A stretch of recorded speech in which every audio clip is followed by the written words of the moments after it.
All right, everyone, welcome back into another props video. Going to be breaking down the top prop bets today on Underdog and PrizePicks, but also be covering some various discounts that we have today because it is the last game in the NBA, which in a weird way, I will admit, I'm actually excited for some summer league basketball. Call me a sicko, if you will, but I always enjoy that. It's kind of fun for like NBA DFS purposes to play that. I don't know. I'm more of a guy that enjoys like watching players that might come stars and just I like seeing that aspect of it. I love like preseason NFL DFS. So I don't know. I'm kind of excited for the season to be over, but game 7, obviously that's going to be fun. So we'll touch on some of the prop bets there. But yes, we are going to start with PrizePicks because we are getting a free square on there. So let's go ahead and jump into it. So yes, guys, the free square that we have is going to be SGA for over 0.5 points. Obviously, we should be taking advantage of that if possible. Okay, so that's obviously a good edge for us there.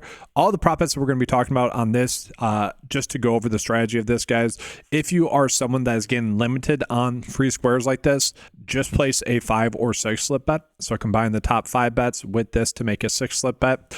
If you guys are someone that is not being limited, then you can just run out 5 or 6 separate 2 slip bets with this free square. Also, I do want to give a quick shout out to a 9to5 member in the Discord chat for calling out this prop line difference that we had. I ended up tweeting this out to you guys as well on X after we called it out. So just a quick shout out, but clearly a big edge here, right? This is a bet that is already live, unfortunately, but I think it's worth calling out. Like, this is crazy. This does happen a decent amount for MLB, especially on Sundays, it seems like, where we're getting big prop line differences. So we see the line on PrizePicks was 3.5. The underdog line about 7.65. On average, this is actually 7.5, but again, slight different calculations for those. So there's a slight prop line difference with how you go about establishing that. But regardless, clear edge for us there. And so the reason why I'm calling that one out, even though it's already live, is we have an exact same one that we're getting here with Bryce Turang here to get over 4 for his fantasy score. So again, his line on Underdog is actually 7.5.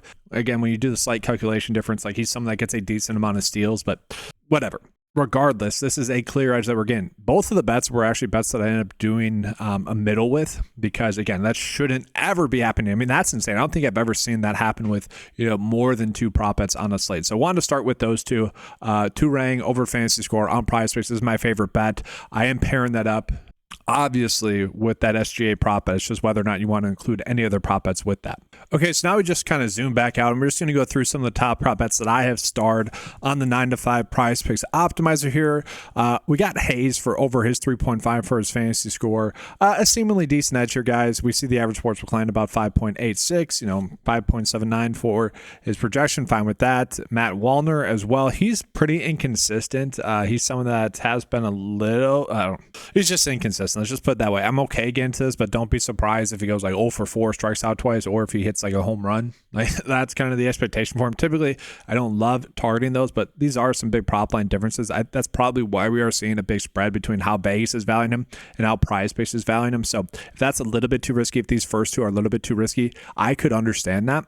And same thing here with this one with Nolan. Now, I do think it's worth calling out that the projection data really not all too high. And so we typically aren't getting like massive under bets where the data does pretty much correlate.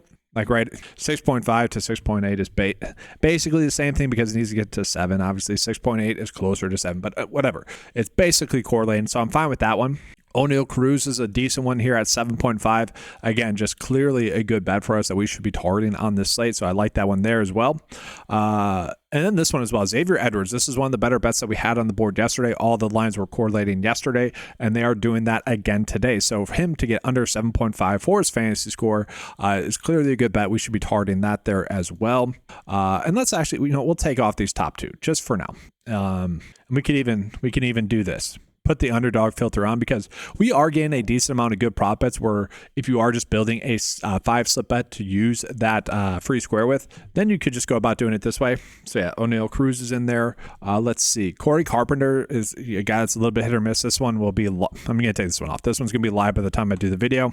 JP Sears, though, this one's fascinating to me. I'm actually going to pull him up on PrizePicks. I want to see his game log. Okay, so yeah, I thought I remember that correctly. So that's why we're seeing a big prop line difference with JP Sears, guys.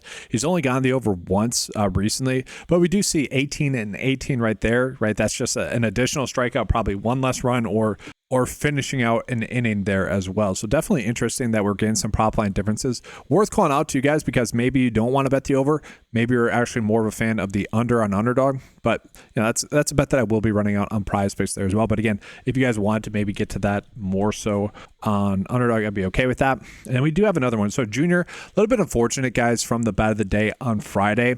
He ended up being a DNP. So the bet of the day went 2 for 3, had a pretty close sweat with another WNBA prop bet that cost us there. Ended up being a pretty solid day through and through. But yeah, we have him again today. I say the chances of him being a DNP, that one's going to be live by the time I'm done recording this video as well. Apologies, guys. It's the annoying part to giving you guys content here. Okay, so let's actually just go ahead and jump on into some NBA prop bets. We got Aaron Naismith for under his fantasy score. This is one that's been popping up for a decent amount here, guys. Under 19.5 for his fantasy score. We do see the line at 18. It's decently good edge there for us. But if we look, we're not really getting necessarily any other good ones from that game. I mean, Halliburton for under 5.5 field goals made. I don't know. I mentioned that like Siakam. Actually, just interesting, guys, enough real quick. Let's just talk about this. I noticed that all the sports books, if you guys are trying to bet on this game, all the sports books are kind of valuing the MVP differently. Okay. So if the Pacers win, Siakam's going to be the MVP for the Pacers. Okay. His payout is better than the Pacers winning. Okay. And maybe that's just due to maybe Siakam gets injured and then they're forced to give it to Halliburton and somehow the Pacers still win. I think if that were to happen, though, the Pacers wouldn't win, right? And then same thing for the OKC Thunder, where SGA and obviously the OKC Thunder are the favorites to win. SGA is the favorite to be the MVP, and it's the same scenario where that payout's actually better for SGA for the MVP. So if you guys are someone that is betting on traditional sportsbooks, that's the way you should go about betting on the NBA's finals there. It's just bet on the MVP. Because again, like if SGA were to get injured and OKC were somehow able to win, like Jalen Williams could win it. I doubt it, but like that's the only scenario where that happens. But again, if the star player gets injured, then obviously not as likely. And I don't know, like just real quick, would you guys consider Halliburton the number 2? Or would it be Siakam? Or is it just not even a 1A, 1B situation? They're just like Kobe and it's a bad analysis. Kobe and Shaq, you know, bad analysis because obviously they're not them. But you guys get what I'm saying. Like I think Halliburton, obviously with the game winners, has gotten a lot of hype. But Siakam has been pretty disrespected. As a Bucks fan, I was really, really hoping that when Siakam was getting traded, that they would go out and get him. Obviously, that didn't happen. And it seems like I ended up being right about that take because Siakam has basically carried them somewhat to the finals. So, I don't know, just interesting thoughts there. I thought I would share that. And then before we go ahead and get into the 9 to 5 bet of the day for PrizePicks, do want to talk about some discounts that we're getting elsewhere. So we got a TJ McConnell free square shots. Well, almost. I don't know. I wouldn't necessarily say it's a free square. I do think we all expect him to get a shot off, but I wonder what the odds are of that. Probably 92% likely. But anyways, the next 2 prop bets are going to be good prop bets there. I already put this in the 9 to 5 Discord chat, so hopefully members are able to take advantage of that prop bet. I can't ensure, obviously, that this is not going to get bumped by the time this video is posted. That's why I put it in the Discord. Now, guys, Better is also giving us a pretty good discount for SGA right here, guys, for him to get over 39.5 points, rebounds, and assists. Not a terrible one there. Obviously, we should be taking advantage of that if possible. Now, guys, getting into the 9 to 5 bet of the day, I know some of these are going to be going live. I can't really control that. But hopefully you guys have hit the notification bell and you guys are getting access to all these prop bets before the games go live. This one will probably be live by the time I'm done recording this. Just full disclosure there. But after that, we do have Aaron Naismith still live. Xavier Edwards will be close. To Rang, you guys will be able to get to, I think. We got Nolan. That'll be a good one there still as well. Matt Wallner. We know that's just the nature of the beast there.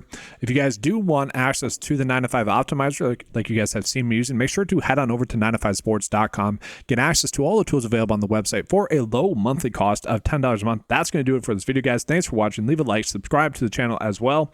And as always, let's keep cashing.